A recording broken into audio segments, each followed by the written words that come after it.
સાવધાન થઈ જજો જો તમે પણ પાવાગઢ જવાના હોય કે પછી તમારા ફેમિલી મેમ્બરની અંદરથી કોઈ પાવાગઢ જવાનું આયોજન કર્યું હોય તો આ વિડીયો છેલ્લે સુધી જોજો અને ખરેખર તમારા માટે આ વિડીયો ખૂબ જ મહત્વનો છે। સૌ પ્રથમ તો કોમેન્ટની અંદર જય મહાકાળીમાં લખી નાખો, આપણને બધાનું રક્ષણ કરે જય મહાકાળીમાં। હવે મિત્રો ગઈકાલે સાંજનો આ વિડીયો વાયરલ થઈ રહ્યો છે અને સૌથી મોટા સમાચાર આવી રહ્યા છે, પાવાગઢનો વિડીયો છે। જી હા મિત્રો, આ એક કારની અંદર યુવક બેઠો છે અને તેમણે વિડીયો શૂટિંગ કર્યું છે। ત્યારે મિત્રો તે વિસ્તારની અંદર તમને બધાને ખબર છે કે અવનવા પક્ષીઓ અને પ્રાણીઓ રહેતા હોય છે, ત્યાં તેમને સૌથી મોટું પ્રાણી એટલે કે દીપડો જોવા મળ્યો છે। જી હા મિત્રો, વિડીયોની અંદર ધ્યાનથી જોજો, વિડીયો ફરીથી જોજો। તમે વિડીયોની અંદર જોઈ શકો છો કે સમય છે રાત્રિ દરમિયાનનો।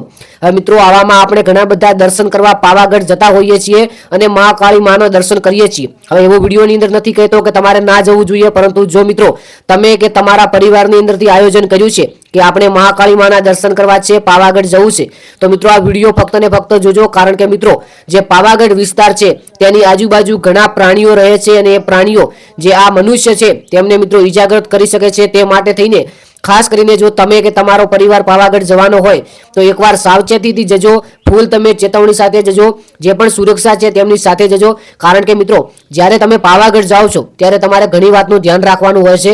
આજુબાજુ મિત્રો તમે જે રસ્તે ચાલો છો ત્યાં ધ્યાન રાખવાનું હોય અને ખાસ કરીને જ્યાં પોસ્ટરો લગાવવામાં આવે છે કે અહીંયા જવું નહીં કે અહીંયા અતુવાળા અવાજે બોલવું નહીં, તે મિત્રો પાલન કરવું। કારણ કે આપણા માટે સરકાર આટલી બધી સુરક્ષા આપતી હોય છે, ઘણા બધા એવા બેનર લાગેલા હોય છે કે અહીંયાથી આગળ રસ્તો ખરાબ છે એટલે કે આગળ પ્રાણીઓ રહે છે તો ત્યાં તમારે ના જવું। તો ઘણા લોકો એમને એમ માને છે કે કંઈ નહીં થાય આપણે જતા રહીએ, પરંતુ મિત્રો ક્યારેક આપણી જ જે મજા છે આપણને સજા આપી જાય છે। તો ખાસ કરીને જો તમે પાવાગઢ જવાના હોય તો અવશ્ય જજો, માતાજીના દર્શન કરજો અને બીજા પણ મંદિરે ધાર્મિકે જજો, કારણ કે આપણો ધર્મ છે। પરંતુ ખાસ કરીને મિત્રો ચેતીને જજો અને સાવચેતીથી જજો। બાકી એકવાર કોમેન્ટની અંદર જય મહાકાળીમાં લખી નાખજો, વિડીયો બને તેટલો શેર કરજો, કારણ કે તમારો એક શેર કે તમારો એક લાઈકે કોઈ સાવચેત થઈને જશે અને જો કોઈ આવી દુર્ઘટના બનવાની હોય તો ના બની શકે, એ માટે થઈને જ આ વિડીયો બનાવવામાં આવ્યો હતો। તો ખાસ કરીને બને તેટલો વિડીયોને લાઈક કરજો, ચેનલ પર પહેલી વાર આવ્યા હોય તો બટન દબાવજો સબસ્ક્રાઇબનું। ખાસ કરીને ઇન્સ્ટાગ્રામ પેજ છે જય ગુગા શોર્ટ કરીને,